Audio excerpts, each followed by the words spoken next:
नमस्तेस्तु भगवन् विश्वेश्वराय महादेवाय त्र्यम्बकाय त्रिपुरान्तकाय त्रिकाग्निकालाय कालाग्निरुद्राय नीलकण्ठाय मृत्युञ्जयाय सर्वेश्वराय सदाशिवाय श्रीमान् महादेवाय नमः।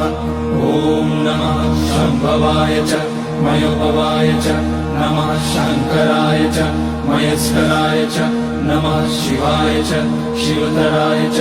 ॐ त्र्यम्बकं यजामहे सुगन्धिं पुष्टिवर्धनम् उर्वारुकमिव बन्धनान् मृत्योर्मुक्ष्यमामृतात्। नागेन्द्रहाराय त्रिलोचनाय भस्माकराय महेश्वराय नित्याय शुद्धाय दिगम्बराय तस्मै नकाराय नमः शिवाय। मन्दाकिनी सलिलचन्दन चर्चिताय नन्दीश्वर प्रमथनाथ महेश्वराय